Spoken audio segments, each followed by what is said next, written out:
Hello, welcome to part 2 of where I give Sean a play. I'm already sweating, actually. I'm already sweating We've about had Derek Henry. Yeah, it's good to be back. And thanks very much for commenting. And we do love the subscriptions that are coming in, and the feedback has been fantastic on this player series. So please help share them. But it's all over to Al now. Who's he going to choose we're for his always second interested one? in people's thoughts. Today we're going to be discussing, let's see which little gem we're going to give you. Sony Michel. Another running back for you. Oh, thanks very much. Okay, what's his current ADP? His current ADP is 38. Wow. Okay, so you've got a backfield with him, James White, and Rex Burkhead, and the rookie as well. Third, fourth round, depending on the format. That's pretty much what you're looking at. This is a very small league. No, I can't stand this guy for this year either. Sorry, I'm always saying this. I can't stand, but I've got a good track record of not standing players that haven't done it. You see, my problem with him is he didn't do too bad last year. There's a lot of issues to me. They're underlying issues that if A, it's New England, B, they took Damian Harris. It's a team with a lot of running backs. And they've still got James White and Rex Burkhead. Still got some great pass-catching backs here. I also think Damian Harris is woefully underrated about what he could achieve there. And I actually think, frankly, he is a player that's on the borderline of, potentially could be a bold prediction, because you really have to start thinking about these players in more context. So for me, Sony Michel, he's had a knee scope. They said it went well, but there was quite serious rumours about this being a bone-on-bone injury. Now, the last player that had a bone-on-bone knee injury was Jay Ajayi and very quickly disappeared from the NFL.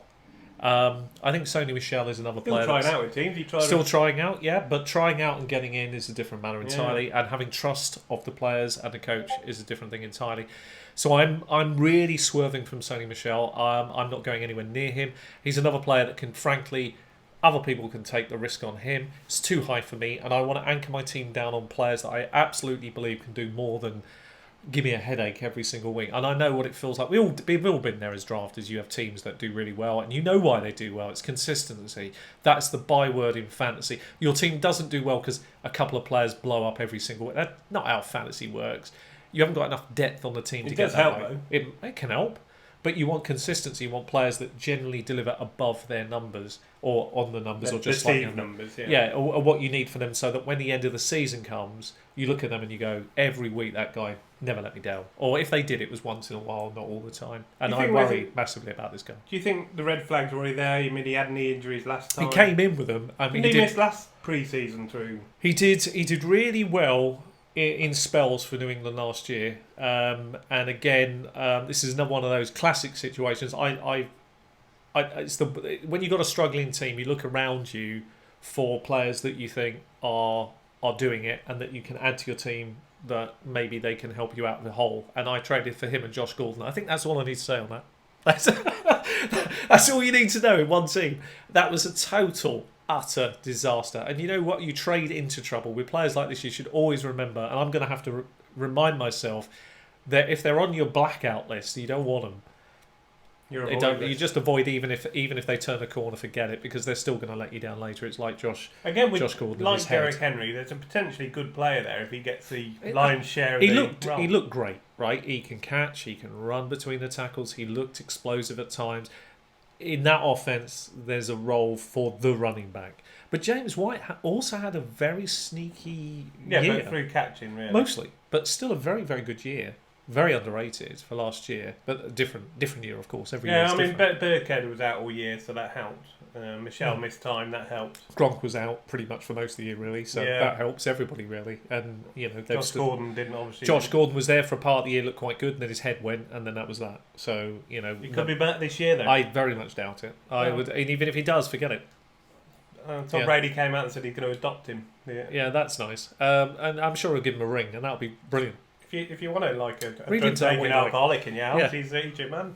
Yeah, exactly. I know. Sony Michel was a very good player in terms of what he did last year. I can't dispute that. It's just I can't trust what I'm beginning to see. There's red flags piling up on him now. New England. If you had to own a New England running back this year, which one would you want? Damian Harris. Yeah? Yeah, I'm taking him. For this year? Yeah, for this year I'm taking him. Okay. I'd rather own shares of him later without the risks. Well, yeah, Damian Harris is... I would rather take a share of him later at the right ADP and load him onto a team because he's not my first, not my second, not my third running back.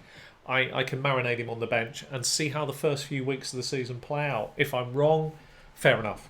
But it hasn't cost me anything. He's going 189. And I'm very happy to take him down there. That's what I'd rather own in one of those crowded, difficult backfields. Because this guy, they traded up to another player that they traded up to get. It's a high pick. He's going to have a role. I think he takes away a lot of the pass catching role straight away. And I think he could develop into something more. So 189 in the New England offense. Yes, please sign me up for a few shares of this guy. I'll take those rather than Sony Michel. No thanks. Well, there you have it. So there's Sean's thoughts on. Do you like him? I need to know yours now. No, I don't like the red flags.